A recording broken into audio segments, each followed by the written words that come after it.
Coming up on Lifestyle. Circumstances occurred that my eyes started to cross, so they fired me mainly because they thought in that era, children that were on film and television were pretty much perfect kids. You know, I kind of looked like a small version of Mo Howard from the Three Stooges. I had a bowl cut, glasses now, they forget it, It was already the buck teeth and the haircut was enough. It was an introduction to the Hollywood and rejection. Okay. Hollywood is full of rejection. But you got to think outside the box when you encounter, the wall of authority. Being stubborn just helps, Your attitude when you encounter obstacles can make all the difference in the world. Today we're going to talk to Barry Livingston, the prototype nerd, bullied when he was a kid, who was able to create over a 50-year career, bringing to life all kinds of wonderful characters. I'm Roy Ice. Welcome to Lifestyle Magazine. This is Lifestyle Magazine with your host, Roy Ice, and key experts Mike Tucker, Dr. Charmaine Long, Lionel LaMountain, and Marie Mitchell.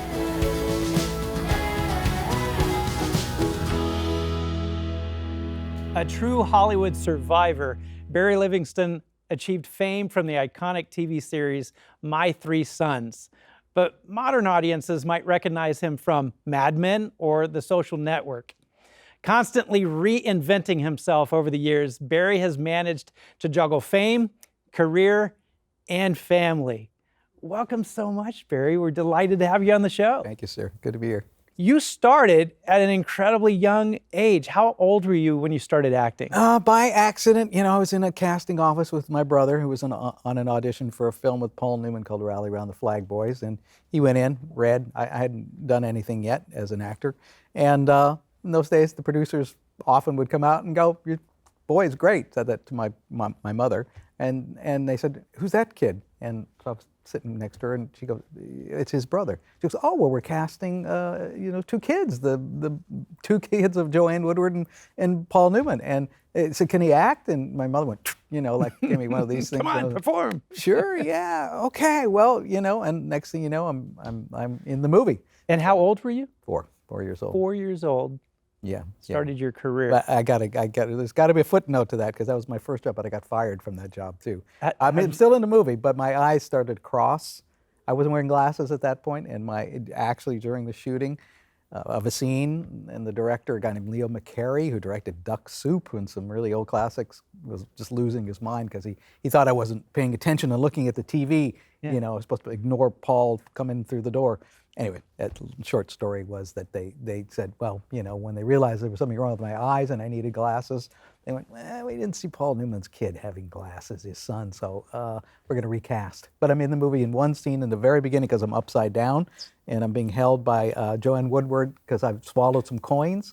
That's me. The rest of the movie, if he's on his feet, it's a whole other kid. So basically you became the stunt double. I was, I was, had one brief moment of glory and then I became stunt double. But your career didn't stop there. Oh, no, well, of course, I did the 16 episodes of The Adventures of Ozzie and Harriet, and then that led to a couple movies, one with Debbie Reynolds called My Six Loves, and Errand Boy with Jerry Lewis, which, that was like an idol, like the Jim Carrey of his era. Right. And then My Three Sons came around, and my brother Stan, who plays Chip, was already on the show, and I was brought in as the friend next door initially, Ernie, and then Tim Considine, who was the oldest son, left, so they needed, a third son. Conveniently, I was in the bullpen and got the call to come in and be a member of the family. What was that experience like? It was great. They were all great people. Fred MacMurray was one of the greatest actors of his generation. Right. Working with William Frawley, Fred Mertz was like, we were all huge fans of I Love Lucy. Yeah. So it was a dream. And then, of course, my brother was already on the show, so I got to work with him and all the other guys. And it was just, one of the best experiences that I've ever had. And how many years? Because it was on for 12 years total. I was on it for 8, which is, a lifetime. I mean, I started at 10, I finished when I was 18 years old. Yeah. So you became typecast as the kid with the horn-rimmed glasses, as the stereotypical nerd. How did that affect you as a kid growing up? It was always an adventure to go through middle school, and suddenly, Ernie is sitting next to you in math class. That was kind of a trip for them and me. I took my licks, but I learned flight or fight, and I had to do both. Yeah. But it was a leveling experience, and I think that helped me to transition into becoming an adult, because I had a connection with my peers. I mean, some kids were just removed from reality. Right. We're on a show for 8, 9, 10 years. Suddenly they're a young adult and they're disconnected from the real world. And I think it was a good thing. And I started work kind of, right out of the bat. I wasn't typically typecast as just the prototype nerd, which is what I was. And I've got the shows of the era. I had Felice Woman and Room 222 and did You're a Good Man, Charlie Brown for Hallmark Hall of Fame, sang and danced. It was a big hit musical on Broadway. I was gaining confidence that I might have a career ahead of me. This is my early 20s. So it was luckily for me, I pursued it and succeeded. You've stayed so balanced through your career. What do you attribute to that? I think I'm pretty stubborn. I think I had something in mind, and I wanted to prove to people that I wasn't going to be just a flash in the pan, and I loved what I was doing, and I kept studying. I mean, I took it serious. You can succeed as a child actor for only so long, and then you become an adult. And I made it a point to go to New York, and I worked on Broadway, studied with people like Martin Landau. So I took it serious. I don't take myself that serious, but I take what I do very serious. And luckily for me, for the long run, I married a great woman. We've been together for 40 years and have 2 kids, and she is totally unimpressed with anything showbiz oriented. I could care less about that, which is great because there was no competition in the family. Right. She was a pediatric physical therapist, so she was the real world. Yeah. Really performing miracles on little kids. I had this little fantasy world that I existed in, doing TV and films and stuff like that. Well, it sounds like you've been able to stay grounded and rooted into the real world. And I want us to continue talking, but we got to take a break. And we'll continue our conversation with Barry Livingston, America's prototype nerd who became a 5-decade respected actor. We'll also be joined with attitude key specialist Lionel Mark LaMountain. Stay tuned.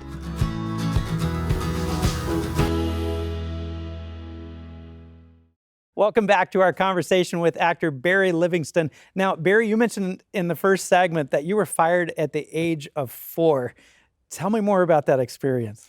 Well, I was on, Rally Around the Flag Boys was the film, and I wasn't wearing glasses, but circumstances occurred that my eyes started to cross, so they fired me mainly because they thought in that era, children that were on film and television were pretty much perfect kids.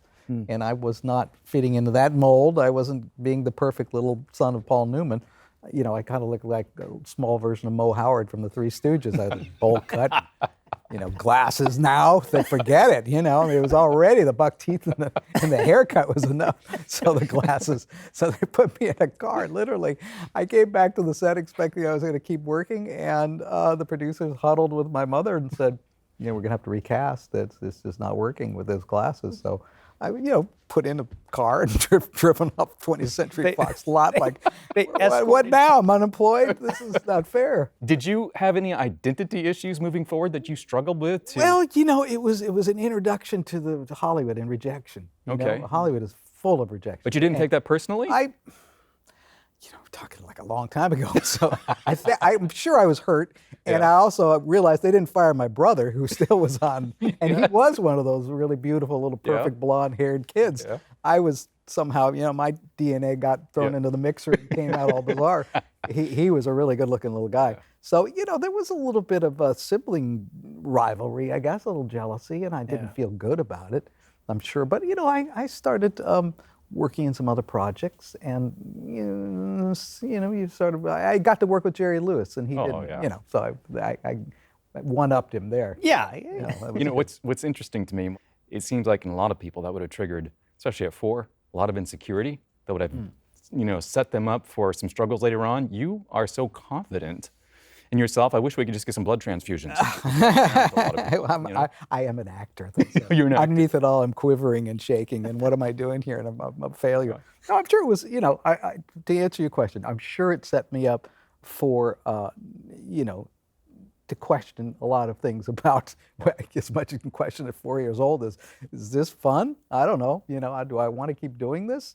And I did. But from an attitude point of view, though, you said that you loved what you did, and you always tried to improve and be better. Yeah. So you didn't let them get you down. You didn't let it define you or it took you in your future. You said, this is what I want to do, even at a young age. This is who I am. This is what I am. This is what I'm not. Right. And this is how I'm going to live my life moving forward in this industry. Right. Right. No, Wow. I was like a 4-year-old pit bull. I was not going to let go of the bone that quickly. Yeah. And again, I was lucky enough that I soon after that started to get some other jobs. And of course, I think my parents, that's the key to everything, right? Their support, their love, their it's not a big deal really. And they sort of soothed over whatever I felt that was maybe not positive, but my parents are a big reason why I survived, beyond even that horrible experience. But I did experience a lot of rejection, my whole life, in this business.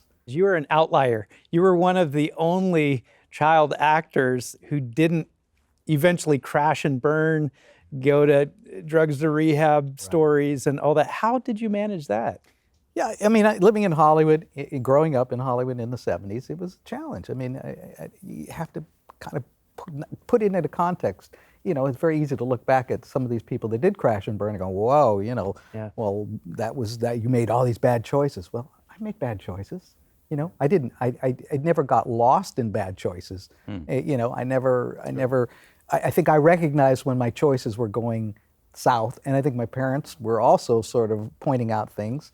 You're partying too much, you're doing this. But I was always afraid to get dependent on anything because I would hate to show up on a set and go, I don't have my pills that I need to get me up and ready. I just, for some reason, it was part of my character and makeup that I never wanted to be dependent on anything other than my own talent and let that speak for itself. So, those were just realizations that I came to without having to go seek professional help.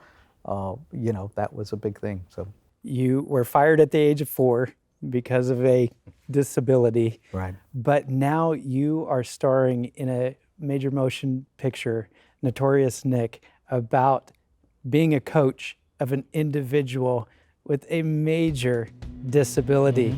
And we're going to talk about that right when we come back.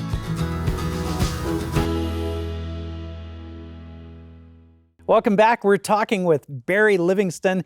Now, Barry, in some ways, your life has come full circle in your acting career. You've got an incredible, based on a true story movie, right. Notorious Nick. Talk to me about that, because this is an absolutely incredible story. Yeah, it's the life story of Nick Newell, who was a mixed martial arts fighter. But he was born with a congenital defect, and he had one good arm and one was not working. Didn't have anything below the elbow. But of course, he was rejected by the world and rejected by the arena he wanted to pursue. To be in that world of sports, and everyone went, well, forget it. Nobody wants to box you. If you beat him up, you got beat by a one-armed guy, and if vice versa. Either way, it doesn't look good for the opponent. More embarrassing than getting fired at 4 years old. Yeah, almost. So, but yes, there's a correlation between my rejection and seeing Nick Newell, who I play the coach of Nick. I play his high school coach, initially wrestling coach. Yeah. And then his life progressed beyond high school, and he, it touched on he succeeded, at the high school level, but he had some failures, and that drove him into alcohol and some other things and personal losses in his life. He actually, in the movie and in real life, came back to me because nobody wanted to handle him. He really wanted to pursue MMA. Yeah. Nobody wanted to deal with him because of those, liabilities and the problems that he had. So right. He comes back to his coach, who's going, I don't know anything about MMA, but let's see, maybe we can do this. So together they forged a team, and he just pursued this passion of his, in spite of all of the negativity that was being thrown in his face. and eventually won a world championship.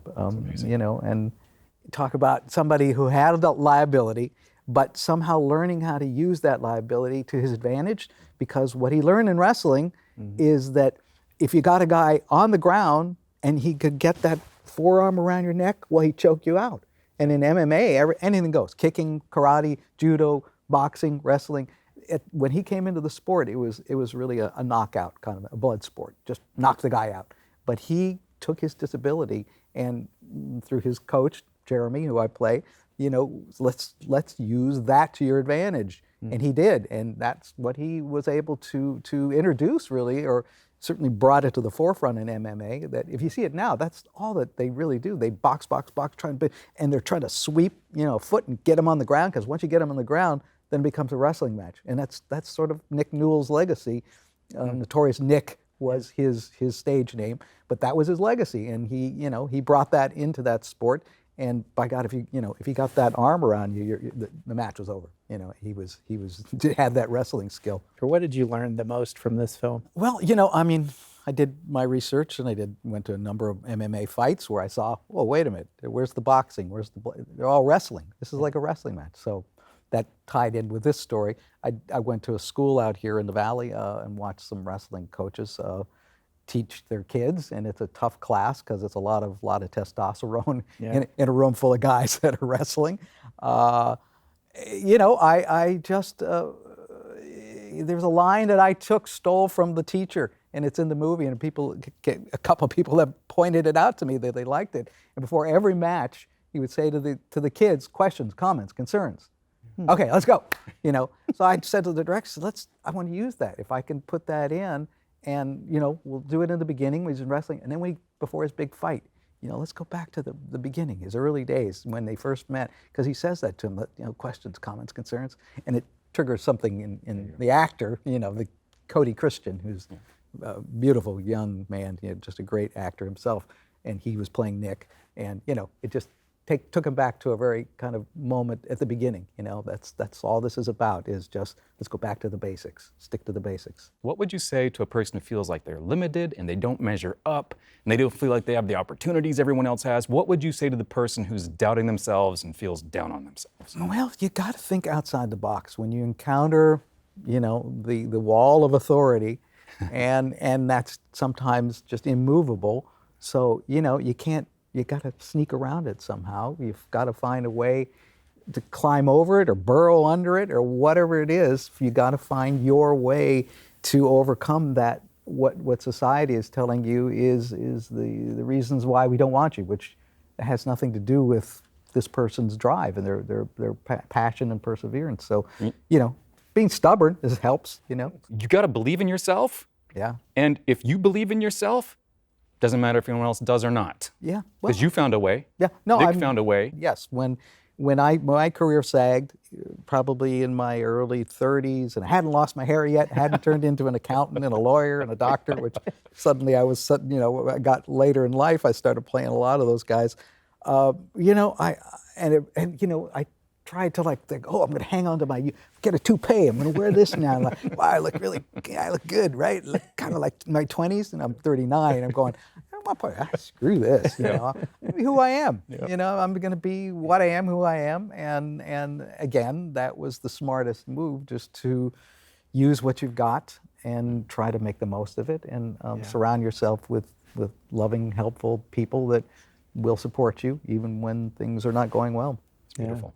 Your life truly does tell that story. With movies like you're making now with Notorious Nick, where, you know, he actually took what others would see as a weakness, and he used that as his strength. And I think I have nothing but admiration for Nick Newell, number one, who is the inspiration for the movie. You can find him, you know, Google him. He's quite, you know, an amazing story, and I should say you should look for Notorious Nick on all the streaming platforms, Amazon Prime and DirecTV and whatever else is out there. But it's for sale, and you can rent it and see it for yourself, because it's his story of overcoming the impossible. It's the impossible dream, but impossible only in the minds of the people that were telling him it was impossible. Yes. In his mind, he was going, I don't believe that. I think I can actually do this. Yeah. And he took his limitation and used it to his advantage, and it changed the sport, really. Yeah, I love that. You know, what many people see as a limitation is actually something that you can use for your strength. Give you an advantage. Yeah, yeah. I could be mean, your advantage. you know, you have to be creative, and you have to have, you know, that aha moment. Maybe you can start believing all the doubters and and naysayers, and then sadly, a lot of people succumb to that. You know, I think child actors, a lot of them just went, I guess they're right. I'm not wanted. I have no talent. It's hard. Well, Notorious Nick is an incredibly inspiring story, but your life story as well is incredibly inspiring. So they'll be making a movie about that too. I'm sure of it. I can't wait. Sure of it. And by then they'll probably have me come play it. You have to shave your head. That's right. Awesome. Thank you so much for joining us. Don't go away, because when we come back, I have a few final thoughts.